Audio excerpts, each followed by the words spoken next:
Well, thanks, Victoria. I always enjoyed talking to the state DOTs in terms of their priorities, their objectives. We have certainly a common cause to rebuild the nation's crumbling infrastructure. And we finally have an administration that'll do it. This isn't a partisan issue. That was one of the few things I said, I think I'm going to be able to work with President Trump on. We got off to a couple of good meetings and then got off track. And then we had 7 fake infrastructure weeks, nothing got done.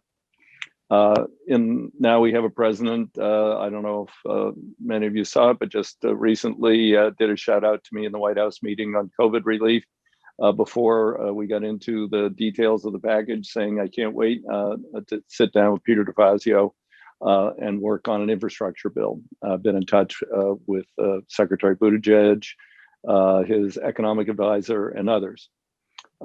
This is going to be a transformative bill. And Tom Carper has, as you know, pulled back from the Barrasso version of the bill and will be working on a separate track over there.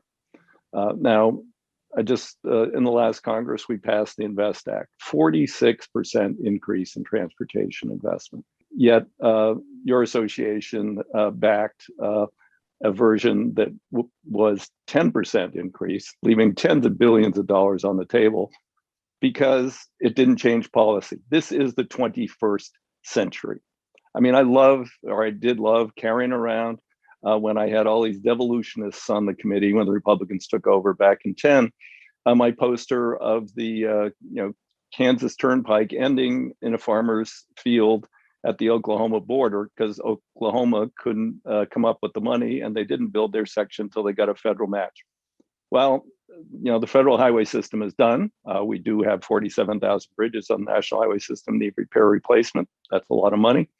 And we have 40% of the surface that needs rebuilding, not just surface resurfacing like the Obama Recovery Act, which I opposed because it didn't do real infrastructure investment. We're going to do real infrastructure investment, but it is also going to be transformative. We are going to deal with severe weather events. In the West, we're going to deal with the potential for earthquakes as appropriate, dealing with severe fire events. In other parts of the country, we're going to deal with severe flooding like my ranking member had. And then obviously, sea level rise for Florida, other coastal states, and severe hurricane events. Climate change is real. And the most significant emitter of carbon in the United States is the transportation sector. We are going to move. GM is going to go all electric by 35. Daimler-Benz, Freightliner, and Volvo and Tesla are building 80,000-pound electric trucks. We've got to be able to charge the vehicles of the future. At the same time as we're doing that, we can deal with climate change. And there's going to be policy changes in this bill. And in the last bill, I structured in a year of status quo. You supported the other bill because it was status quo.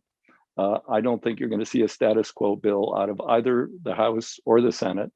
And I'm hopeful that we can work together better this time in moving forward with this critical legislation. Other than, dealing with severe weather events, climate change, addressing climate change directly. We have issues regarding, safety. As you know, the Secretary is a big fan of complete streets in urban areas. We've had a big increase in pedestrian cycling accidents and deaths. We're going to have policies that deal with that meaningfully. Before we get the bill done, the administration may have reimposed Obama rules regarding your reporting on, your carbon emissions. If not, it's certainly that will be in this bill and setting targets for moving forward. So, this is going to be, finally a 21st century infrastructure bill, not version 6.0 of the Eisenhower plan. And I'm looking forward to working with you on it. And this is going to get done this year and before October 1st. So thanks, and I'd be happy to take some questions. Well, thank you, Chairman DeFazio, for being with us here. We certainly appreciate your tireless leadership on transportation issues. We really are looking forward to working with you as you put together your reauthorization proposal for this year. What do you envision the theme will be for the reauthorization bill that you'll put together this year? We're going to look at dealing with climate change, which in different states means different things. So we're going to build in resilience. I'm also going to emphasize durability. I want to build bridges that last 100 years. I do get a pushback, from some environmentalists saying, "Why do you want to rebuild the National Highway Network?" And I said, "Well, because that's where we move the majority of the freight in this country." And they said, "Put it on rail." I say, "Rail can't meet the demand. Your grocery store shelves will be empty." I did want to ask a little bit about investment in transportation. What do you think the path forward is going to be, maybe not just in this year's bill, but moving forward in the future for how we're going to pay for these programs? As written, the INVEST Act would be about $150 billion short with existing revenue sources. If we borrowed that money at, I think treasuries were 2.3 the other day for 30 years, that's, we had some way over the 5-year period just to pay the interest, which is what I propose with Penny for Progress, then at the end of the 5 years, we'd look at converting to a system where we begin to pay principal and interest on that and fund future needs, having addressed a lot of the substantial backlog, but still having needs going forward. I don't know how this is going to happen exactly. As you saw, Secretary Buttigieg says everything's on the table, and then they had to correct that and say, no, gas tax wasn't on the table. Whether an adjustment for inflation to the gas tax is an increase in the gas taxes, parsing it maybe. But I would prefer to get stability, and I would prefer, and this has been my conversations with the President's Council, with the head of the Economic Council, with Secretary Buttigieg, to have the money deposited directly in the trust fund. But that is beyond the purview of my committee. In the future, we're going to move to vehicle miles traveled. We're not ready to move there today with individual vehicles, small trucks, et cetera. We could potentially move pretty quickly with larger trucks, since they all now have electronic logging devices. They could be tied in to a system that was a VMT system. Germany did it in 2 years. We could probably move pretty quickly on that. But I don't know that we're going to go there. I'd like to do national pilots, and particularly to deal with the individual vehicles and the issues that people have around privacy concerns. Oregon is on its third iteration of trying different ways of recording and collecting, VMT. Chairman DeFazio, we have always appreciated your leadership in that area as well, even if it isn't in your committee's area of jurisdiction.